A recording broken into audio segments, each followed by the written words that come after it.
Hello everybody, I'm Bean. Today we're going to be talking about something a little different, talking about the infamous PC versus console wars. Now, this past holiday, probably a week after Christmas, I got myself a new PC. That's what I've actually been making all my videos on. It's the reason I bought the PC, so I could start making videos. One of the reasons. I also wanted a better way to game. But I got the PC for Christmas, and I just wanted to give my perspective on the quote-unquote PC master race or the console peasants. Now, the first thing I want to talk about is the big argument about, well, you can play your console on a couch, or you can lounge around, you can play with friends and whatever. While that is a legitimate up for the console, both Xbox One and PS4, that doesn't really apply to me, because whether I'm playing my PC, my Xbox, my PlayStation, anything like that, I'm playing at a desk, in a desk chair, same distance from the TV or the monitor. It's technically a TV, but I'm using it as a monitor. It doesn't matter to me. The second part to the big PC versus console war would be exclusives. Now, the Xbox, the PlayStation, they have good exclusives. I'm not saying that their games are bad. I'm just saying that the exclusives aren't enough to win me over, at least as far as in just this category, as far as exclusives. Because even though the PC, or not the PC, the consoles have great exclusives like Halo and Gears of War, and I don't even know, Infamous Second Son, that was a pretty good game. The PC just still, it has, even if the exclusives aren't of the same like AAA caliber as the consoles are, there's just too many to ignore. Yes, granted, most of the PC exclusives, like the indie games, like Subnautica was big for a while. Ark, that's a pretty good game. They got ported over to the consoles, but they were originally on the PC. You don't always see a console exclusive being ported to the computer, so that's kind of a difference there, because the PC has more exclusives, if you could call games that are developed on the PC and only for the PC exclusives. But it looks like the trend is, if they get popular enough, they're just going to get ported over to the consoles. So, as far as exclusives, the PC has more, but if they get too popular, they're going to get ported over to the consoles, which isn't a bad thing. Then we all get to play a nice game, which is great. So right there, if you were to like Halo like that much, like really, really, really like Halo, or really, really, really like Gears of War or something like that, then yeah, get an Xbox. It's honestly, if you play on a console, you don't think about things like frame rate or resolution.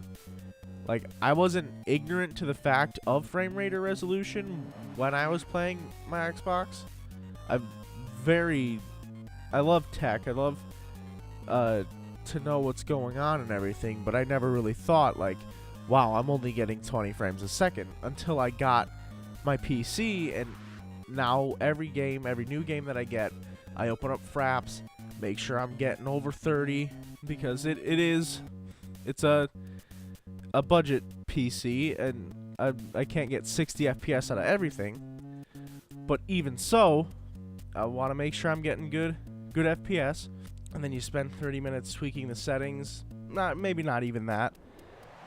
This isn't a downside to PC game. I actually like doing that. I like to have the control of, okay, well, the game's running at 20 FPS. I don't really mind if the shadows don't look that good and you turn the shadow quality down or whatever. The next kind of battle between the consoles and the PC would be like the community.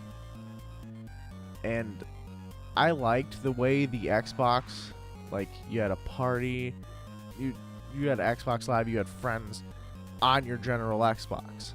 You have that on a PC, yes, they don't take that away from you, but some of them are constricted to singular applications.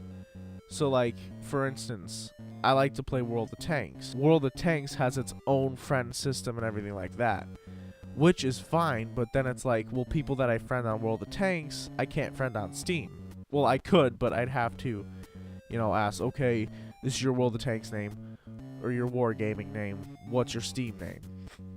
Which, it really isn't that big of a deal, but it's just something that I think would be more easier if, like, the PC had its own, or at least Windows had its own friend system, which seems like that's the way it could go, because Microsoft is trying to make Windows 10 as close to the Xbox as far as in gaming as they can, which once again isn't bad.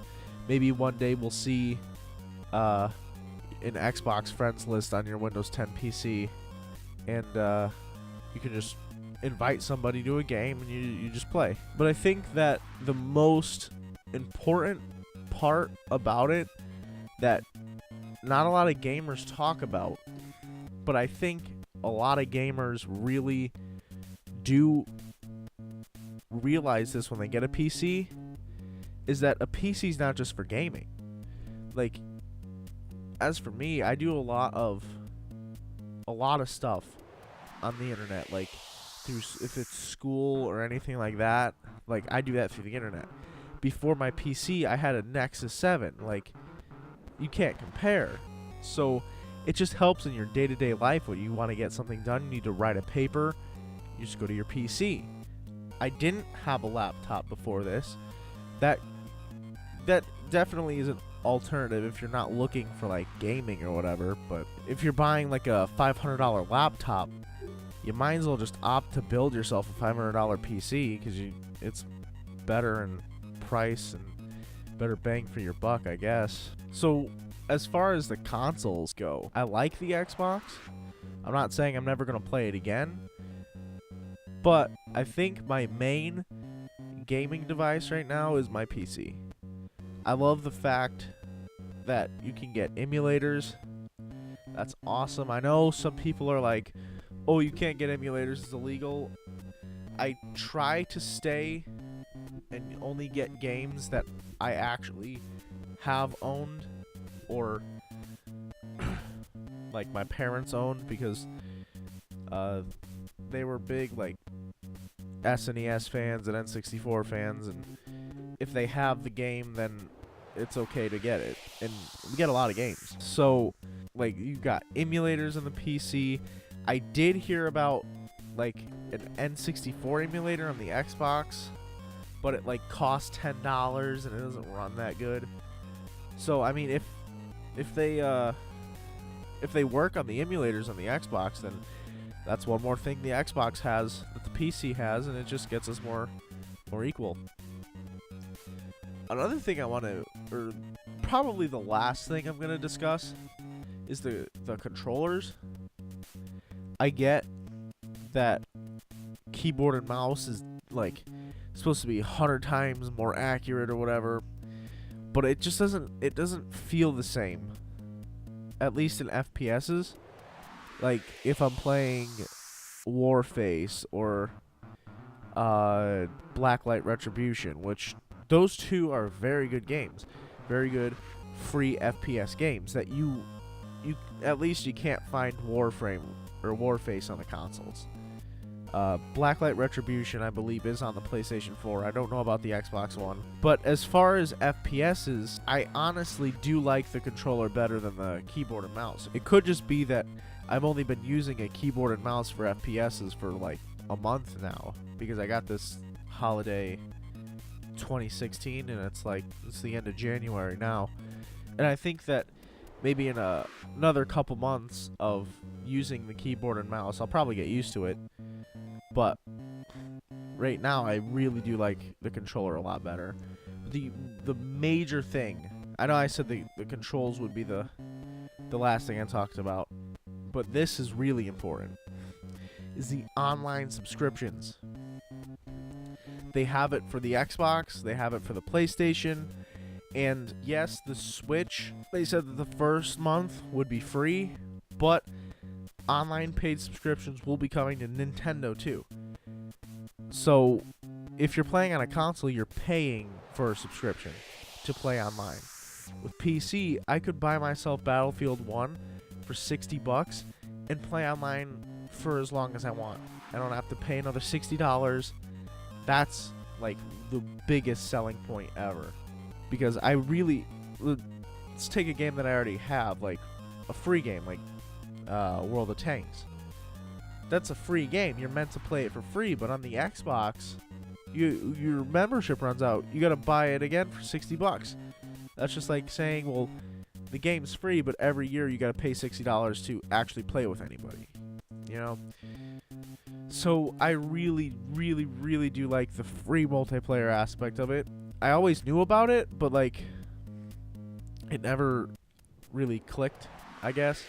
It wasn't like, oh, well, I'm paying out the ass for a multiplayer service that honestly I wasn't really playing a lot, to be honest. Like when I usually would play my Xbox, it would be like by myself or online, but like not with friends. Like I'd just play COD alone online, which was fun, but you know, you want Xbox Live so you can communicate with your friends and everything. And then you could argue, well, PlayStation's membership is $10 cheaper, but it doesn't matter. That's still $50 at the end of the year. Or I think it's like $15 for 3 months. I'm not positive on that. I know the Xbox is like $25 for like 6 months, I think. Like a half a year.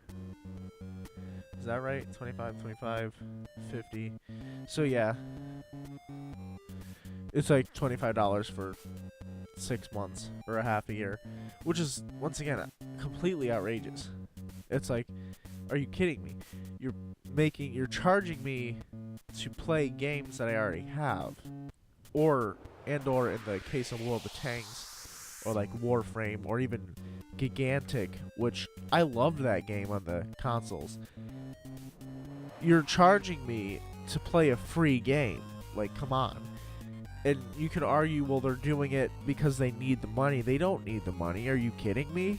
Especially Microsoft. They have 2 chains working for them. They got the PC, and then they got the Xbox. Just imagine how much money they would lose if they stopped charging for multiplayer. Okay, that's a lot of money. That's quite a bit of money. But then, let's say they stop charging for multiplayer, but kick their consoles up $50. So now, PlayStation 4, $400. The Xbox, $450. But you don't have to pay for online. There you go. Everyone who's buying an Xbox is paying $50 extra for free online. I would not have a problem with that. I don't know about you. I don't know about anyone else. Let me know in the comments, actually, if you would have a problem with that.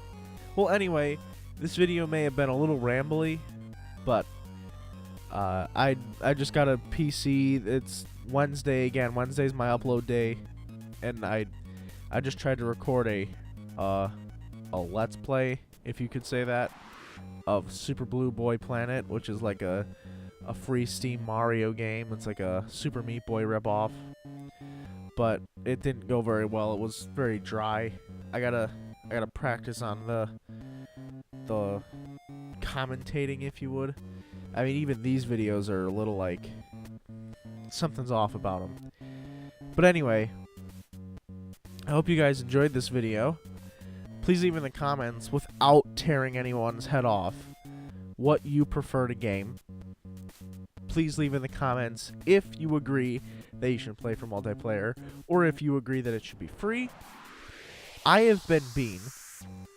Please leave a like if you're feeling nice, subscribe if you're feeling even nicer, and see you guys later.